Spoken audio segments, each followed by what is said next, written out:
Power. I hope you join and have joined and are ready to go. We've got all kinds of exciting things to talk about tonight. Thanks so much again for attending, and we're excited to share a lot of great knowledge with you. Thanks a whole lot to PowerTap for sponsoring this. These guys are incredible. They've done a great job. We just got finished working with them at 2 of our camps, and they have continued to just really prove again that they are trusted, tested, and true. So PowerTap is a great wheel, great power meter. We'll do a little introduction myself. I'm Hunter Allen. I'm a USA Cycling Level 1 coach, co-owner of Peaks Coaching Group, founder of Peaks Coaching Group, former pro cyclist back in the mid-'90s. Coached lots and lots of athletes, all the way from beginners all the way up to riders in the Tour de France and the Olympics. Have people who have won national championships, world championships. Have written a couple of books, one with Dr. Coggin, Training and Racing the Power Meter, and another with Dr. Stephen Chung's Cutting Edge Cycling. I was the technical coach for the BMX Olympic team in 2008, and I've traveled around the world teaching power meter principles, teaching the training and power principles, teaching coaches, teaching athletes all over the world about how to use this so that it makes you better, makes you a stronger, better cyclist. So been doing this for a long time now, over 10 years, and learned a lot of things in those years, continue to learn. So let's get some of the homework done here, and some things here if you need. The goal here is to make sure you understand how this works if you've never been on a webinar before. This little red button right here, this gets rid of this control panel. Here is where you will ask questions. You type these questions in here. Questions are recorded. Some will be answered in the panel, and some will be selected to answer part of the presentation. So just follow along as you go. If you have any questions, just let me know, and we should be good to go there. All right, and here we go. Our topics tonight: types of power, TSS, training stress score, power profiles, PMC, our performance manager chart, and we're going to finish up with a QA or quadrant analysis. So here we are, types of power. Well, let's do a little review. Remember, what is power? So power is work, or force times distance, or work is force times distance. Power is work divided by time, and wattage is really torque times angular velocity. So how much something is twisted by how quickly that twists. So really watts are how hard you pedal multiplied by how fast you pedal, right? So again, you can produce 1,000 watts if you pedal quickly, but at the same time not push very hard on the pedals. Then you can also produce 1,000 watts if you push a big gear and not very fast. Okay, so you can do a 5312 or 5311, but at 40 RPM you can still probably do that 1,000 watts there. So how hard you pedal multiplied by how fast you pedal. We want to produce more watts. You pedal harder, you pedal faster, or you pedal harder and faster. All right, so that's it. That's how to produce more wattage. Game over. Done. Presentation done. So it sounds simple, but it's not that simple, as you obviously know. There are two different types of power. Average power is simply watts divided by time. So this really just gives you what you're doing in terms of the averages. So when you take a 60-minute slice of data, you get time when you're not pedaling, you get time when you are pedaling. It's just going to average that number. Normalized power. Normalized power is an estimate of the power you could have maintained for the same physiological cost, okay, if you had pedaled smoothly. So let's look at these two things here, and we'll discuss these. So our caveat, when we're using normalized power, a lot of times folks will use this in 20-minute efforts and say, oh, my FTP is this. Well, if you use normalized power, make sure you only use 60 minutes, and then that will be more likely closer to your FTP. Okay, so if you use that for that. Variability index is the next thing we're going to talk about. It's going to be the normalized power divided by your average power. This is a good indication of how smooth or varied the rod was. So you can see here,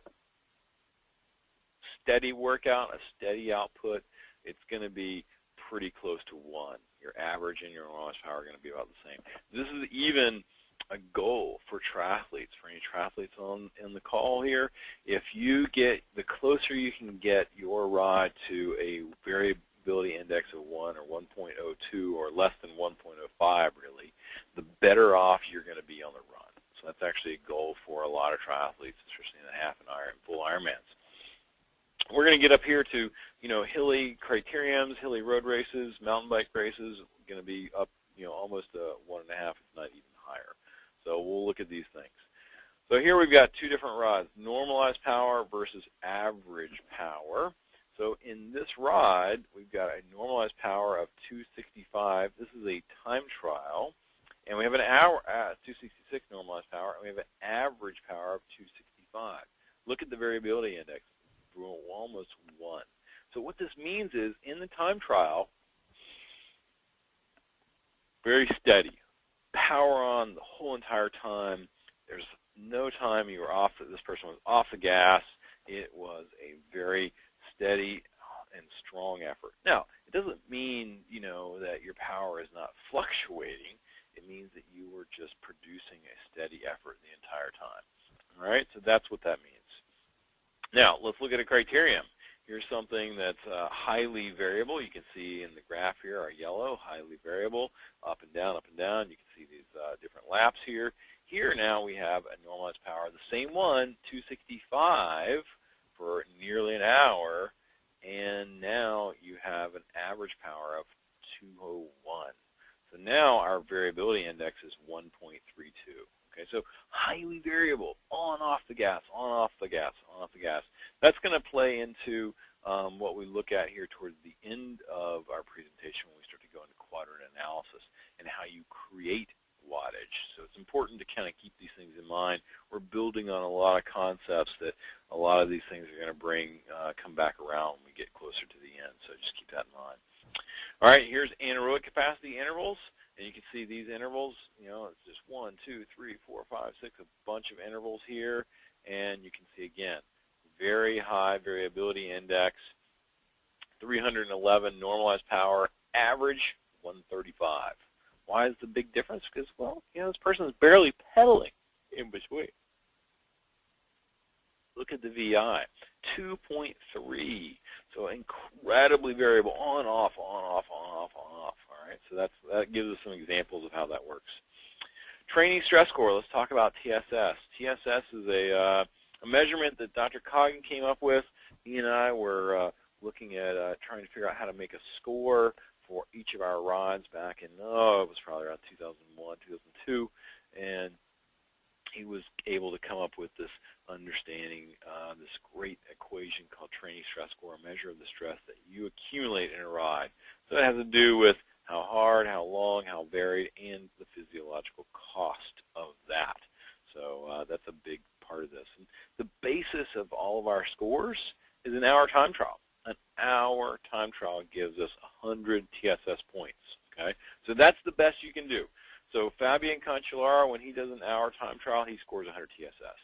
When you do a time trial for an hour, you score 100 TSS points. That's the most you can do for an hour. And when you do that, it also gives you an intensity factor of 1.0. Okay, so 100% at threshold. 100% at threshold. That's what that means. You go as hard as you can for an hour, you get 100 TSS, you get an intensity factor of 1.0. So let's look at a little bit of this. Intensity factor is the normalized power of a given rod divided by your functional threshold power. Right? It's a measure of the intensity of the workout. How intense is that as related to your threshold? All right? And that's what that means. When we look at this intensity factor, when you look at rods, longer rods, recovery rods are going to be less than 0.75. Right? So I've seen stages in the Tour de France where a rider has sat in the peloton the entire stage of the Tour de France and just been sucked along by the peloton, done nothing, resting their legs, and they end up getting like a .60 for the ride, their intensity. So it's below a recovery ride. It's a very, very easy ride for them. So that's something that you can keep in mind when you look at these things in terms of that whole entire ride perspective. As we get into higher intervals, 0.95, 1.05, this is where our work is at. You might find that you'll look at these slices and you'll say, okay, when I'm doing these hard intervals, that's when my intensity is going to be. I need to make sure my intensity factor is much higher for those. Training stress score. Here's the equation. We take duration because that's important in seconds. How long have you done the effort? Multiplied by the normalized power. Okay. Again, taking into account how varied this is. Times by the intensity factor. All right, we've got to get the intensity in here because intensity is absolutely critical. And then divide all that by our threshold power, multiplied by 3,600 seconds to get it back to minutes, and multiply that by 100. So that's important to keep in mind because our threshold power has to be set and it has to be really closely accurate. It has to be highly accurate because if it's not, then your TSS is going to be off. Anytime you put a number in the divisor, highly impacts this your final number. Okay, so that's a super important thing. Make sure your threshold power is set up correctly. When we do approximate scale of TSS, what this is, it shows us a little bit here about less than 150 points. This is relatively easy to recover by the following day. Okay, so, whoa, wait a minute, Hunter. I've done some 40K TTs and I've been really sore the next day. Well, yeah, I would say, yeah, I'm not going to deny that you weren't sore the next day, but I would argue that if you went out the very next day and try to do that same 40K TT again, I'll bet you'd be really close to your time that you did the day before, all right? Because you're recovered. It doesn't mean that you're not sore, but it means can you repeat the effort again, the same effort that you did before. Now, we get out here to 300 or 450, it may take you a week to do the same effort that you did the weekend before, all right? You may not be able to do that same effort until the weekend coming up. So keep that in mind. Don't think about it in terms of soreness or, what you might feel immediately, but think about when you can do that effort again. Let's look at some examples here. So here is a huge ride, all right? Here's a huge ride, an epic ride. 8 hours of pedaling, 8.5 hours of pedaling. This is 10 hours and 15 minutes of lap time, 5,196 kilojoules, so nearly 5,500 calories burned. Training stress score points 537, 0.79. So this is just barely an endurance pace, right? Remember our intensity factor, that's right at endurance pace. Anything above 0.75 is endurance pace. All right, that's incredible amount of climbing, 126 miles, 15,000 feet of climbing, normalized power 220 watts. Okay, so 220 watts, and that means our result is a lot of fatigue. Okay, a lot of fatigue here. Probably going to need a minimum week rest before you can do this same effort again. May need even more. Okay, may need even more. All right, next one. Here we have a 2-hour ride. TSS is 147. Okay, so this means that this person went as hard as they could. The training stress they got was as if they went as hard as they could for about an hour and a half. All right, now they rode longer than that. Okay, they rode 2 hours and 5 minutes, but their body felt like it was the same amount of training stress as riding as hard as they could for an hour and a half. Here's the intensity, 0.839, 83.9% essentially of threshold power. Normalized power, 231. Average power, 188. Variability index, 125, 123. Saturday group ride, 2,000 feet of climbing. Normalized power, 231, 147. Hey, result, low fatigue. Going to recover before the next day. Probably go out the next day and do it again. Right? No problem. You can do that same effort again. It doesn't highly fatigue you. Now, when we look at a recovery ride, and this is something that I use with my athletes. I really want to see a really, really easy recovery rod. And here it is. TSS of 20, normalized power 119, average power 73, 14 miles, right? You ride out 7 miles, you turn around, you ride back 7 miles. Now, this is look at this example here. See this spike in here? If you gotta do, a little burst here to get over a hill or to get out of the way of a truck or whatever, it's not going to ruin your recovery rod. Okay, so just don't worry about that side. If you got a lot of these, you're not doing a recovery rod, but this is where you're really spending most of your time down here. Really easy, 120 normalized power, 119 normalized power. Here it is, 20 TSS, no fatigue, right? Active recovery days should be less than 20 TSS. All right, so if you're doing your active recovery and you're getting a higher training stress score than 20, you're going too hard. Okay, you're going too hard. Use that as a way to help you understand how easy a easy ride has to be. All right, so critical thing there. Okay, that leads us to power profiles. Here we are. What is a power profile? Well, it's a way to compare and contrast the different physiological systems that each rider has. It's a way to understand the relative strengths and weaknesses of you, the rider. It gives us deeper insight into the changes in your fitness, and then how does this relate to the demands of your event? Okay, so here you can see a little bit of, these darker ones were done later. This person's improved in all of these things. And maybe just stabilized here, all right, but this gives us an understanding of what they look like as well. So let's talk about these different riders. So this one we just looked at is a time trialist.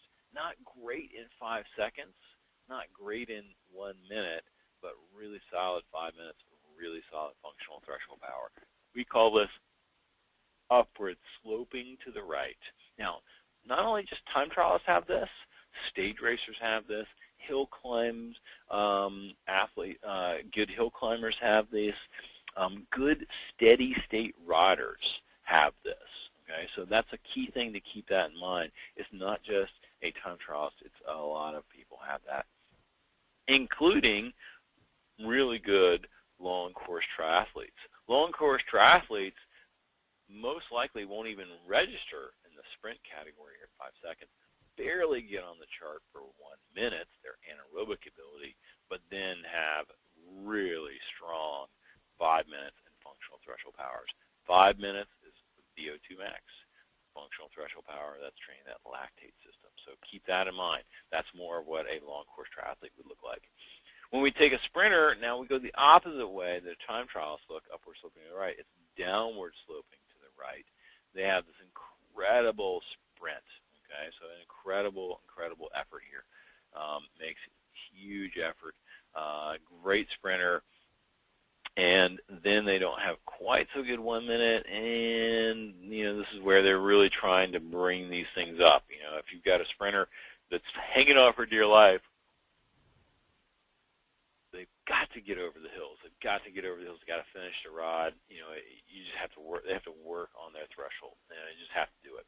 So that's a key thing. All right, key thing there. All right, here we go. Here's an all-arounder.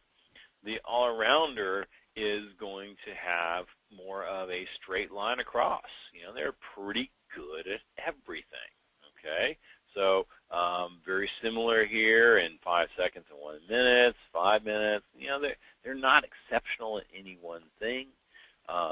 They're good at just about everything. So, that's a great place to be because it allows you, especially in cycling, to really win multiple types of events.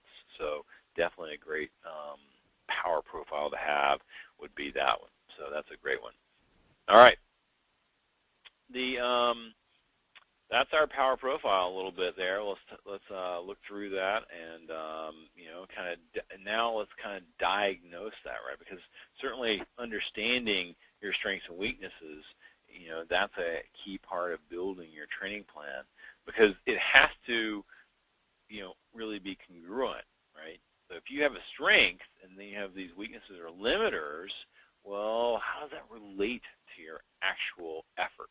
All right, so that's a big thing for that to be. So kind of thinking about that, let's think about it from that perspective of, well, gosh, I'm doing a criterium that is going to have a lot of short 5-second, 10-second, 15-second neuromuscular power bursts, and then it's got a 30-second hill in it. So I'm going to need a lot of anaerobic capacity here, but I don't have those things. Those are my limiters. So does your power profile, is that really congruent with the race goal that you might have? A lot of people don't. A lot of people are saying, oh, I really want to win this race. I really want to win this race. And then I look at their power profile, and it's like, it's completely opposite of what the demands of the race are. And ultimately, you have to best prepare the athlete, and their strengths and weaknesses with the consideration of those of the event. If they're just completely opposite each other, one thing has to give. So keep that in mind when you're setting your goals. Let's talk a little bit about power training levels and how this might work. I think that's something that you can understand a little bit better from other ones there. That's a key thing there. I have a quick question here. What package is generating the power profiles? This is the Training Peaks WKO software. So Training Peaks WKO software is what I co-developed with Kevin Williams, and then it's part of the Training Peaks software package. So that's one thing that we use inside there to get the power profile in there. So keep that in mind. It's a great way to play with that. We got to develop these things, and over time we have some new things coming up pretty soon that I think you'll like as well. Let's talk a little bit about the power training levels now. Okay, so power training levels. Dr. Coggin put these out. He did a great job in looking at these things and understanding these power training levels and how they relate from the purpose or the physiological energy system and related to their threshold power, and what I really like is time. All right, so you've got this relationship between threshold heart rate, not max heart rate, threshold heart rate, and rate of perceived exertion. This is a scale of 0 to 10. But let's look at it. If you want to do an active recovery ride, you're going to have to be less than 55% of your threshold power, and you need to do this, generally for about an hour.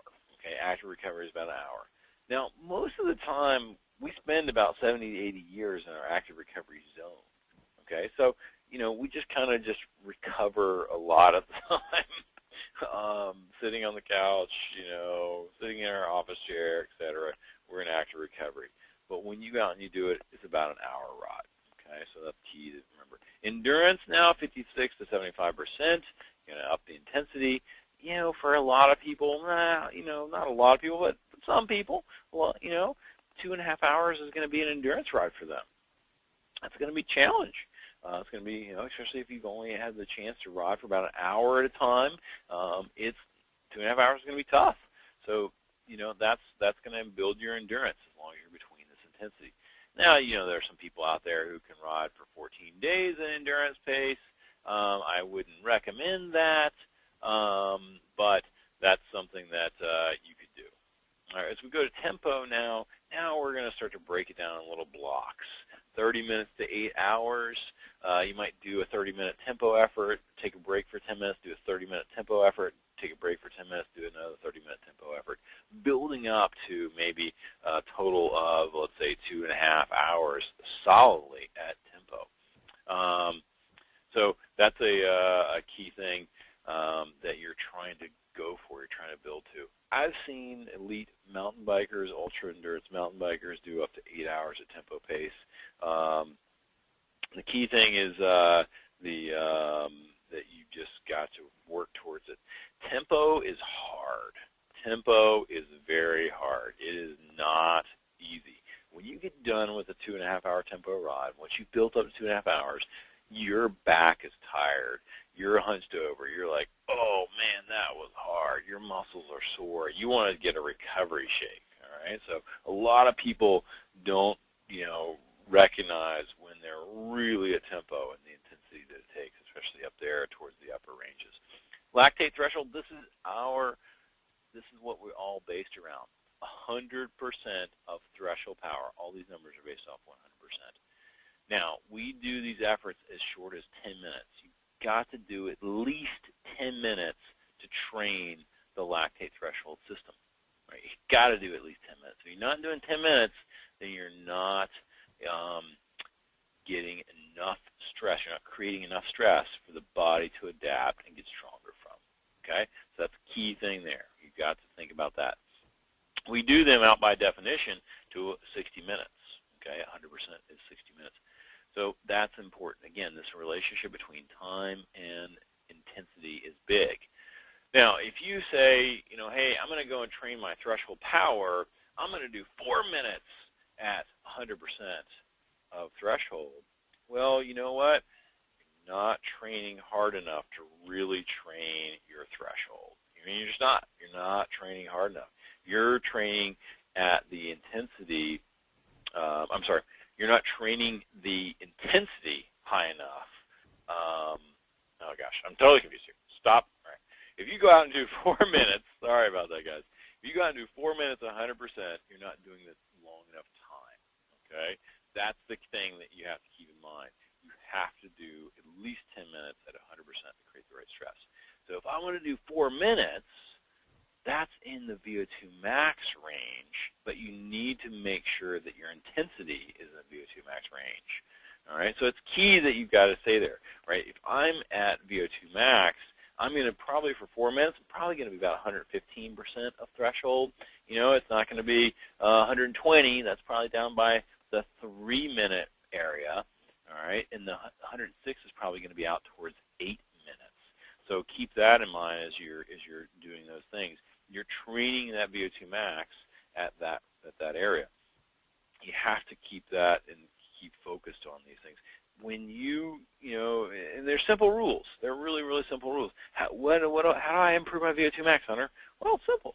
Go and do 3 to 8 minute intervals, and make sure you're between 106 and 120%. And then you're going to be doing your VO2 max efforts. Okay, so that's something that just you got to keep in mind. Okay, when we get to anaerobic capacity, now we're doing 121 to 151%, and our this isn't really related to threshold heart rate because the effort itself is over before you even get going. Really, the heart rate is just not even up there, and the effort's done. All right. Now, what you do need to know is you do need to know that hey, these are between 30 seconds and 2 minutes. So if you're going to do a 30-second effort, most likely going to be at 150%. If you're going to do a 2-minute effort, going to probably be down here at 120% or so. Okay, so the longer they are, the lower the intensity, but you've got to at least be at 121% or more in order to train that anaerobic ability. Neuromuscular power, these just don't relate to threshold at all. Okay, neuromuscular just does not relate. You can be one of the best sprinters in the world, crack out 2,500 watts, and have a threshold of 150 watts. You could be Mark Cavendish, that has a threshold of probably, say, 360 or so, and crack out 1,800 watts at threshold. So it's just something that you have to keep that in mind. There just isn't a relationship between threshold power. If you want to train your neuromuscular power, you just have to do maximal efforts, 5 to 15 seconds. Right? Maximal efforts, 5 to 15 seconds. They're sprints. Small ring, big ring, uphill, slightly downhill, big speed, slow speed. You're just going for it. All right. So do your best there to keep that in mind. And that's a big part of that. If you're trying to improve your sprint, focus on that. And that's where it is. That's about all you got to do. All right. All right. Now, that is what we call our training levels. there are lots of different things that these, in terms of purposes they have and these descriptions. So I think that's something, I'm not going to go over these purposes, but ultimately this is in Dr. Coggin and our book, Training Erasing the Power Meter, the second edition. And I pulled this directly out of that, so keep that in mind. What are these? What do they like? What do they feel like, etc. And how they all go. And you've got all different levels here of what you're doing. So that is that's a great one there to keep that in mind. And if you're looking at this, you don't quite understand what they are, check out our book. That'll be great. A way to do it. Here is the different adaptations as well, and these are the different adaptations in zones 1 through 7. And if you notice, that means that here we've got the sweet spot zone in here, and that's one of these ones that I haven't talked a little bit about. But sweet spot, I'm going to go back a little bit here, is right here at the upper level of tempo, the lower level of threshold. So it's not necessarily a zone or a level, it's just right in that range. 88 to 93% is what we call it. It can be 85 to 95. It's not that, it's not that discrete. But it gives you a lot of bang for your buck. You see that 88, right below threshold, you get a lot of bang for your buck here. Lots of different energy systems, lots of different things that occur, different physiological zone things that occur, increased plasma volume, more mitochondrial enzymes, lactate, increased lactate threshold, et cetera, et cetera, et cetera. Again, this is in our book, Training Erasing the Power Meter. Okay, next thing here is our performance manager chart. So I want you to kind of think about this performance manager chart and what we're doing with it, because it's the big picture is what we're really looking at. We're looking at that big picture of what you have to do over time and how you peak. This is a tool in the Training Peaks WKO Plus software. It's also on Training Peaks Online that we track your fitness, your fatigue, and freshness. So ultimately, we're trying to figure out what are those things that create that peak performance, and so let's kind of look at those things. First off, chronic training load is one of the things that we need to understand. Chronic training load is this darker blue line in here, and it represents your long-term tolerance to a given relative training stress. So generally, the higher the training load, the higher your functional threshold power. All right, and this is really looking back at the last 6 weeks. Okay, so if you see over here TSS per day, let's just take, for example, 100, come over here to 100, right in this range here, this means when you crack 100, that means that you have averaged 100 TSS per day, every day for the last 42 days, okay, 6 weeks. So that's something that you just kind of keep in mind that you're having to do. So that's a big part of that. The next thing that we look at is, this is we relate this to our fitness. Okay, the next thing that we look at is our acute training load. All right, and our acute training load is more short-term. This is really how sore or tired you are. It's really based on the last 7 to 14 days of training, what you might do in the last 7 to 14 days. It is it's the fatigue, right? That's really what we're talking about. It's the fatigue. It's mathematically the same way as CTL, but now we're just looking at 7 days instead of the last 6 weeks. All right, and these you can see in this athlete's example here, all these little spikes. What are those? They're weekends. Weekend, right? That's where this person gets most of their acute training load or fatigue. All right, so that's where they get most of that. Okay, next thing here, let's add in the training stress balance. This is simply the CTL minus the ATL, all right, which is going to give us the freshness, all right? This is your freshness. And ultimately, freshness tells us, is really an indicator of the potential to do well, okay? It doesn't mean that you're going to do well if you're fresh on this day, all right? But it means that you could have a peak performance on that day. It doesn't mean that you will, because, you know, it has all kinds of things that happen, but it means that you could. So just keep that in mind when you look at training stress balance. It's not the end-all, be-all, and hey, you know, when your training stress balance is +5 or et cetera, or 10 or 20 or 30, whatever, you know, you're going to crush it. You know, it just isn't that always the case. All right. Okay. Here's a good question here. Please explain CTL, ATL start setting. How do you determine these numbers if you're new to training using the PMC?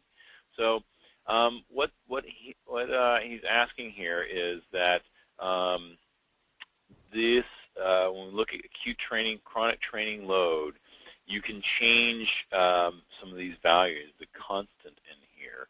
I would leave this CTL at 42 days. Okay, so that's your constant. And then the ATL, you leave that at 7 initially. That means that you recover in 7 days. If you feel like you recover a little slower, you might move it to 10. If you feel like you recover a little faster, you might move it to 5. That's the constants. But you can also seed the data a little bit. So let's say you've got a brand new power tap, you just started on April 1, and you don't have any data before, but you know you have been training, all right? So you kind of have to understand what TSS is first and say, well, you know, generally I train about 70 TSS a day, so I'm going to go ahead and seed my values, kind of fill in some values to start this off, and you can notice this chart starts off right here at about 90 so. Then you will maybe say, well, I'm going to be a little conservative. I'll put 65 in. And you seed it at 65, and that kind of starts that chart out at 65 and allows you to understand what's going on there. So that's something that you can keep in mind. You know, it's a nice tool that you can use, you know, for helping out. All right, so good deal. All right, great question. Great question. All right, let's head on here. Uses optimal long-term training load. How much CTL should you have? Identify periods of overreaching, severe overreaching that can lead to illness or overtraining. Okay, so severe overreaching means highly fatigued. All right, and then we want to identify periods of training stagnation. Don't want to stagnate because then you're not improving. We assure that a progressive overload principle is applied in a rational manner. Right? If you just say, okay, I've been training, and all of a sudden you go out and you do 1,000 TSS in a week, like that's not progressive, and that is way too steep. It's not really rational either, so you have to be careful with that. Plan a taper. You want to make sure you plan a taper, so you do that. So you peak on the day that you want to peak on. So that's a key thing to you know, keep in mind as you look at it. All right, now let's think about a case study here. All right, here's how this might work if you look at 2 different years. Okay, and so then here's our legend here. The little brown ones are the top 10 60-minute efforts over the 2 years. The black ones are the top 10 20-minute efforts over the 2 years when they occurred. You can see in 2008 that this athlete was building up during this time, okay, and then began, you know, gave it a little bit of specialization right here. They tapered a little bit and recovered, and then they started to have some nice peaks in here. And this is it can show like when the season started happening. The season was in, and then towards the end of the season, you know, middle of late summer, had another big build, had another recovery, bang out, knock out some bests again. Okay, here we look at the next year.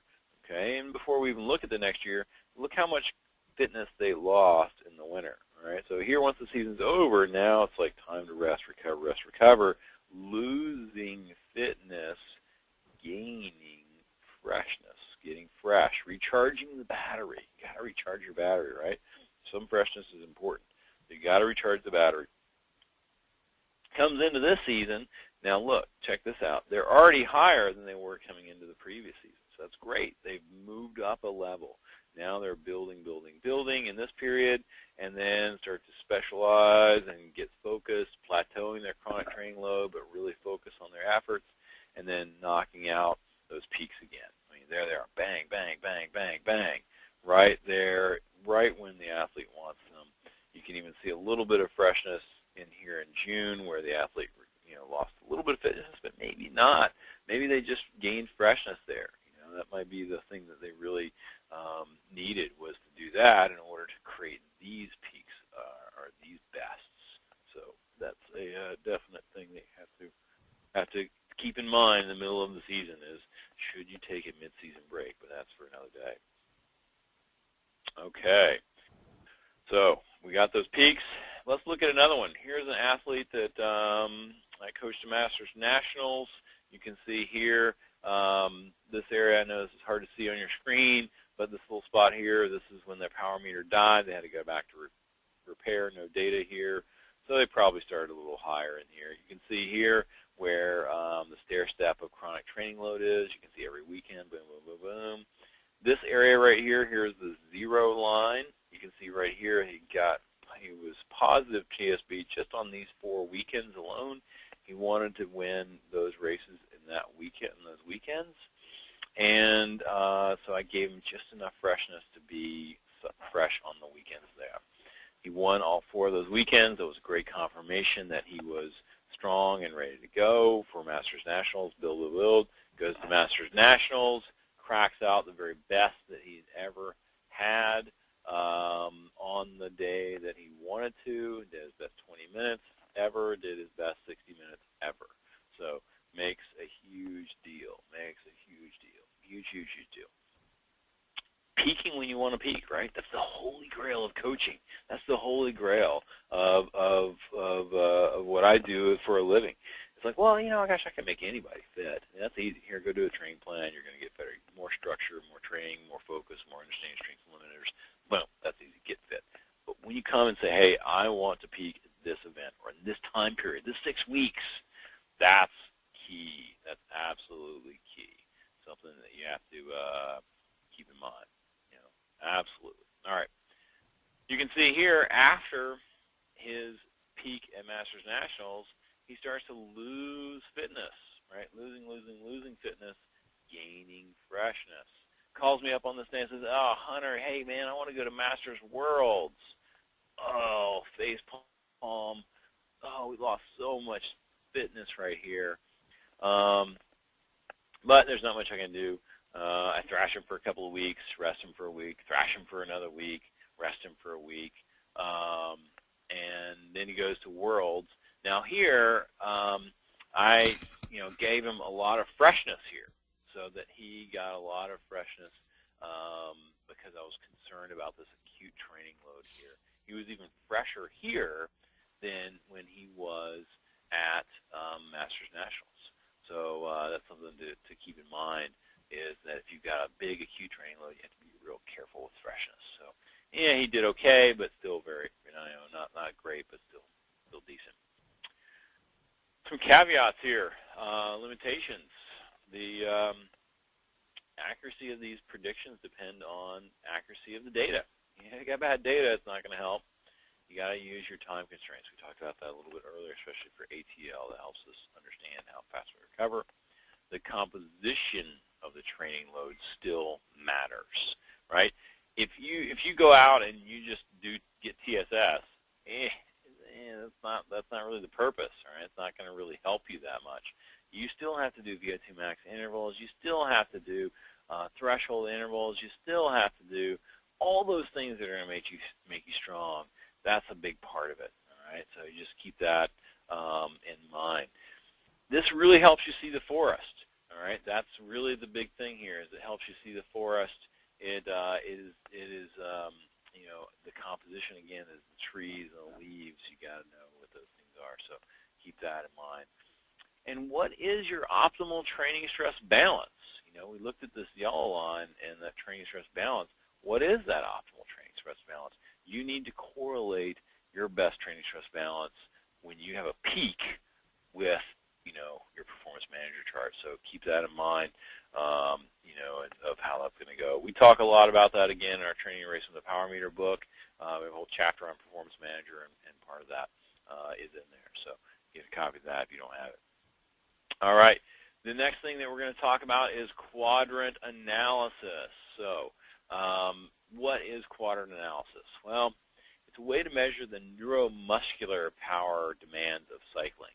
All right. Well, what is neuromuscular power? What does that mean anyway? Well, neuromuscular is essentially how hard and fast you can contract and relax a muscle. All right. How forcefully and how quickly you can do it. That's something that, that is, when we think of neuromuscular, when we think of sprinting, it's like how fast can you snap those pedals and how fast can you recover from those. That's a big thing there. That's a real big thing. All right.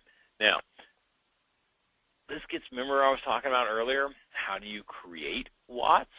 All right. Well, remember we could create them by pushing hard and pedaling slowly, or we could create them by pedaling pedaling quickly, and not pedaling so hard, okay, through speed. So we can do both of those things. Well, the actual forces and velocity that muscles must generate to produce a given power, right? That's what we're measuring here. We're trying to understand the forces and the speed. Well, here's the equation. Average effective pedal force equals P, power, times 60 for cadence, for time, divided by C, which is the speed of light, times 2. No, not speed of light. That's cadence. Haha, gotcha. Pi times crank length. All right, and then that will give us the understanding of what that is, where we get that force and cadence. All right, it helps us really understand how you create it, and it helps us to understand, are you congruent, again, with your training and your racing? Let's look at the quadrants here. Here's a quadrant plot in WKO Plus software, our Training Peaks WKO Plus software. Quadrant 1, and here our x-axis. Our x-axis is circumferential pedal velocity. This is a really fancy name for cadence. Here's our average effective pedal force on the y-axis. Again, this is a really fancy name for pedaling hard, not pedaling so hard. This horizontal line is what we call self-selected cadence.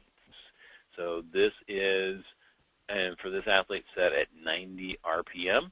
So they generally like to pedal at 90 RPM. Anything faster over in these ranges means that they're pedaling faster. Anything below that, they're pedaling slower. Okay, slow cadence. So quadrant 1, high cadence, all right, faster than 90, high force. This is sprinting. Right, this is sprinting. Quadrant 2, low cadence, low force. All right, so pushing a big gear, right, going up a steep hill. Here is quadrant 3, low cadence, low force. This is your endurance rides. You're not pedaling hard, not pedaling fast. You're just kind of out there riding along. So that's a good one. Then we've got high cadence and low force. So high cadence, low force. That's a key thing there. This is going to be like sitting on a wheel, like in a criterium or in a road race or in a fast pace line. You're going to be doing that kind of thing. That's something that you can really do in terms of having to spend a lot of time at cadence, high, faster cadence. All right. So let's look at a few of these. Here is an endurance ride by a domestic road pro, all right, and he was highly focused on his cadence for this endurance ride.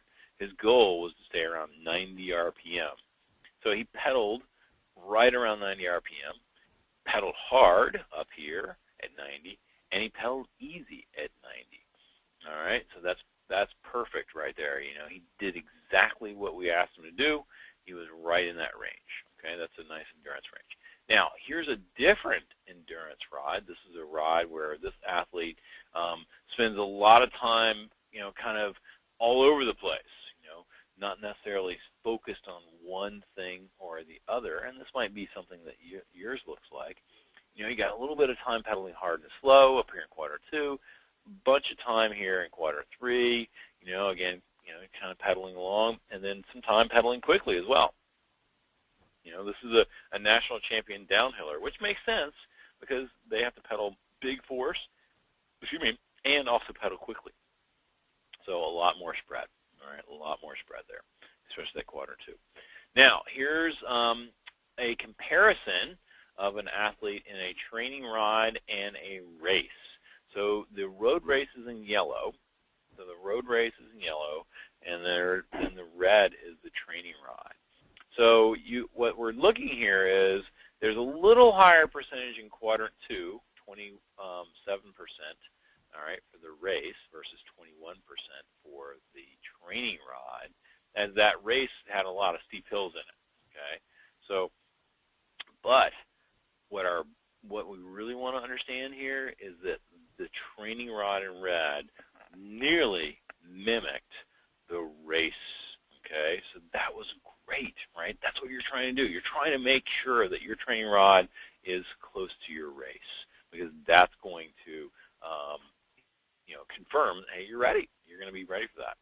Now, here is, this athlete here. When we compare, again, we've got that vertical slice here of pedaling at endurance pace with all around 90 RPM versus a race. All right, so in this example, we made this person do this just because we really needed to kind of have some data. So it's great to be a guinea pig. But it also ends up being a great comparison, because like here is, okay, go on a training rod, hold it at 90 RPM the whole time. How does that relate to what you might do in a race? You think you're pedaling at 90 RPM the whole time, but guess what? This athlete wasn't. You can see he had a big cluster of effort here where he pedaled really slowly but forcefully, really hard. He had another big cluster of effort over here where he was kind of sprinting, right, pushing hard and quick, and then a bunch of time at endurance pace right here, where he's just kind of pedaling along, hanging out, and then a bunch of times trying to stay on the wheels, right? So right over here in this quadrant as well. So if this is what a race looks like for this athlete, and if this was what his training looked like all the time, his training isn't like his races. He may do the same average watts. He may do the same normalized power, but he's not creating the watts the same. Okay, so that's a key thing to take that in mind.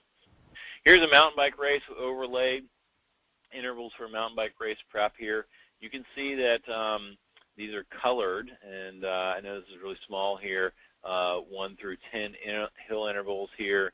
And generally what happens is as this athlete fatigues, he slows down the cadence and pushes harder on the pedals in order to get the wattage. All right, so they kind of generally push in this direction is the way that goes. All right, so sometimes that happens. Okay, all right, so we've got lots of good questions here, and let's see if I can get through some of these. Answered a bunch of these already. So let's see here if we can get to some of these. Right. A second here. All right. This is a good question for everybody. We've already answered it, but this is a good question to answer anyway. Question is here, Greg asks, why not just take a day off instead of doing an easy recovery ride? Well, you can just take the day off if you want. And in a lot of cases, that might actually be the best thing to do. And so especially if you can bank that time, like let's say you only have 5 hours a week to train, you could take that 1 hour on Monday and put 2 hours on Tuesday in, that might really work. But, there is a lot of benefit to having that active recovery where you get out and just move the muscles, you get some flush from lactate, it just is going to help you recover a little faster. So keep that in mind as well. This is Yeah, here's a question. This is also another one we've already answered it here, but I'll answer it out loud as well. For those of you who are just watching this, how does normalized power TSS and intensity factor on the indoor compared to outside? Well, normalized power on the indoor trainer is going to be highly close or very close to your average power, right? Because you don't have a lot of variability on the indoor trainer. TSS, well, I mean, you're doing the training stress, you're doing the training stress, so it's still training stress. So 100 TSS indoors is the same as 100 TSS outdoors. Intensity factor, that's going to be how hard you push. You know, so your intensity factor outdoors and indoors is really going to be the big one there that increases. All right. I got another great question here. You know that you might be here. Which is the best quadrant analysis for a triathlete? I mean, a 70.3. So this is a good question because let me go back to our main picture here. There is most triathletes pedal too much in quadrant 2. Most triathletes are here in quadrant 2, pushing high force, low cadence. This is a crusher for the run. Do not spend a lot of time in quadrant 2 if you're a triathlete. If you're doing 70.3, full Ironman, you know, I mean, maybe, you know, you're going to be in there if you're doing a draft legal. You know, that's something that, you know, you might want to, you know, keep that in mind. But, you know, really for Ironman, half Ironman, you need to spend more time in 3 and 4. I mean, this is almost like what a triathlete would do here, okay? If I've seen a Ironman done well, this wasn't one of those, but this would be a nearly perfect example of an Ironman, especially a half Ironman, as close to FTP as this person is. This yellow line, this yellow curved line here is FTP. So Ironman would be a little bit below that. You wouldn't see that red splotch there. But that's where you want to be when you're in a triathlete, or you're as a triathlete. All right. You know, when planning a taper, the good TSB value determines on each athlete's CTL. For example, 20 TSB for 150 CTL athlete versus a 90 CTL athlete. You know, this is important to look at when you're looking at what your CTL is. Ultimately, you know, that you need to find the right TSB value for you. You know, and I've seen many athletes who are great no matter what their CTL is if their TSB is a positive 15. I've seen many athletes who are great if their CTL, if their TSB is a positive 5, no matter what their CTL is. So it depends a lot on the event. If you need more anaerobic ability, if you need more freshness for the event, so then your TSB is going to be higher, or if you need more fitness for the event, therefore you can get away with a little bit of the TSB being a little lower. You know, a question here, what do you recommend for a taper? How long and how much volume versus intensity during the taper? Again, this is a little bit event specific, so you know, you have to remember what the demands of the event. But ultimately, if you're trying to do really, really well for an event, I like to rest my athletes 2 weeks before. So 2 weeks before is their rest week. Rest week is 3 days, really, really easy, an hour, 20 TSS or less. 2 days off the bike. The weekend is 2 hours, no more than 2 hours endurance pace. Then the week of is the taper. You know, then you do some intensity. You know, maybe you do some VO2 max intervals or anaerobic capacity intervals on the first day back, Monday. Then Tuesday you do a little bit of threshold intervals. You push yourself there. After that, it's you know, you're just kind of really then resting a little bit, and getting ready for that event. Now that's ideal. If you need more fitness, then that 2 weeks before, you're going to need to keep training. Then that's something that you got to keep that in mind. Oh, we got a great question here. Will we see the Mac version of WKO before summer? It's going to be probably sometime soon. So I know that was a little vague, but keep it's close. Like, we're really, really excited, and mine is working so fast on my MacBook Pro right now. I'm psyched, and you're gonna love it. So don't worry, it is coming soon. I know there are lots of things that that people, lots of Mac people out there that are excited about that. Here's a good question. Greg again asked here, what is an indoor trainer like the Wild Kicker Combi Trainer or Le Mans Revolution closer to outdoor than just a normal trainer, especially doing a simulated course? Well, they're definitely closer to outdoor than a normal trainer, especially the Wahoo and the Le Mans bike, because their flywheels are really close. And so that has a lot to do with it. That inertia is a big key thing in terms of that. So keep that in mind. You got to make sure that that you're keeping that in mind.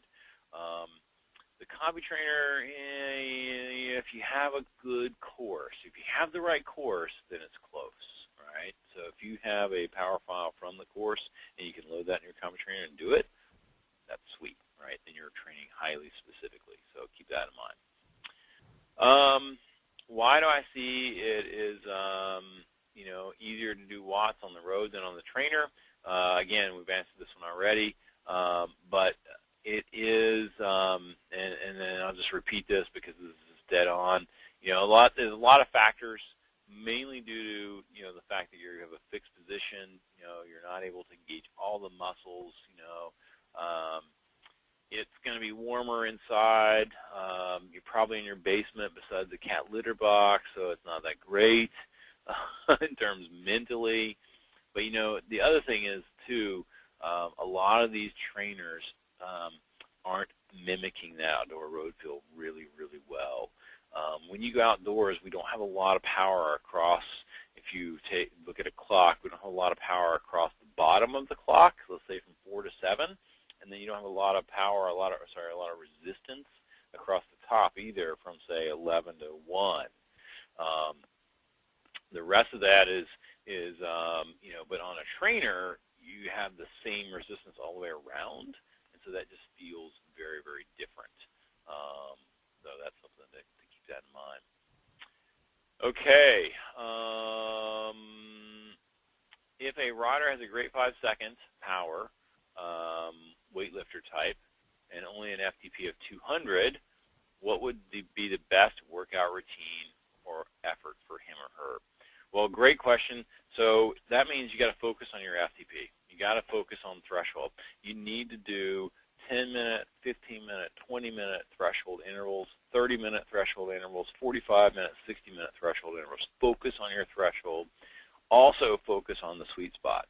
Ride just underneath your threshold. So if your threshold is 200, ride a lot at 180 to 190 watts. 60 minutes at a time, 90 minutes at a time, 2 hours at a time. Spend a lot of time there. Focus on the aerobic side of the sport, and that would be the best thing for you to do. All right. Let's see what else we got going on here. Man, we got lots of great questions here.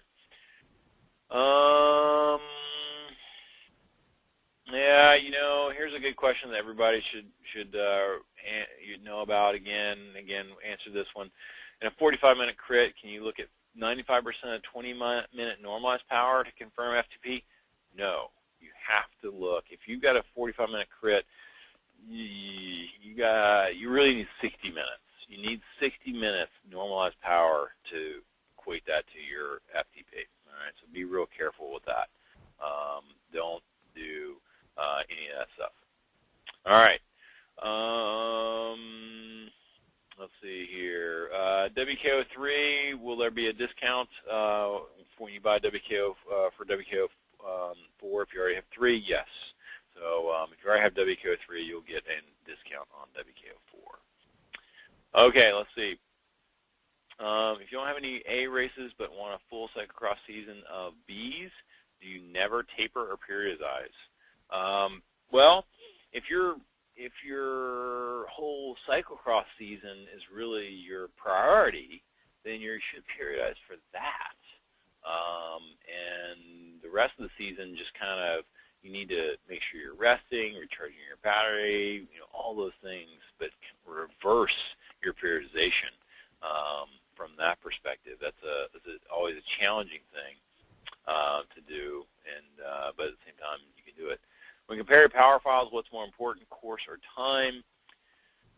Oh, I don't know if they're both very important. The course is going to define the demands of the event. How many hills, how many repeats, all those things. The time is going to really define your endurance or how much stamina you're going to need for that. So both of them are equally important. All right.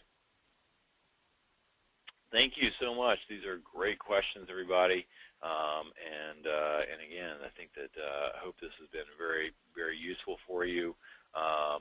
We've got lots of great things coming up here. We'll go back here to this first slide here from PowerTap. I just want to thank these guys another time. They've done a great job in making things happen for power meters users, power meters, the whole sport, the whole group of cyclists, all of us enthusiasts for so many years, known them for so long. Great group of guys. We had 2 of them come to our camps just this past 2 weeks. Their 2 head guys came to camps, rode really, really well. We got to ride on their new Smart MD wheels, which are absolutely incredibly fast, by the way. The beautiful thing about a PowerTap is it's the only power meter that when you put it on your bike, you go faster instantly, right?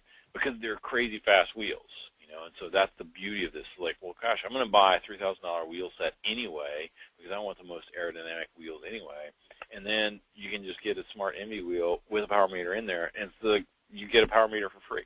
It's basically, it's amazing. It's a great deal. Keep that in mind. They're a great company. You guys, and they should, they'll be out there for a long time, and I hope you enjoy. Again, thanks so much for attending. Keep up the great work, and we'll talk to you soon. Alrighty. Good night. Bye-bye.